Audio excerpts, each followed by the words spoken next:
ফিলিস্তিন থেকে প্রশ্ন আসে। আমার বয়স হচ্ছে 11। আমার প্রশ্ন হলো, শায়েখ, মিসাইলের বিস্ফোরণের কারণে আমার মুখের ভিতর ঢুকে যাওয়া ময়লা এবং পাথরের কারণে আমার রোজা কি ভেঙে যাবে? সোমালিয়া থেকে প্রশ্ন আসে, আমাদের যদি সাহারি বা ইফতার খাবার জন্য কোনো কিছু না থাকে তবে কি আমাদের রোজা হবে? সিরিয়া থেকে প্রশ্ন আসে, কেমিক্যাল অস্ত্রের আক্রমণে কি রোজা ভেঙে যাবে? আর আমাদের প্রশ্নের নমুনা, তারাবির নামাজ 8 রাকাত নাকি 20 রাকাত?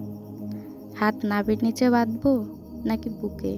শবে বরাতে রুটি হালুয়া খাওয়া যাবে কি না? আমিন জোরে বলবো নাকি আস্তে? চরম সুখে আছি আমরা, তাই না? একদিন এই সুখ আর ঘুম দুটোই ভাঙবে। তখন হয়তো অনেকটা দেরি হয়ে যাবে। উপরওয়ালা সবাইকে বোঝার তৌফিক দান করুক। আমিন।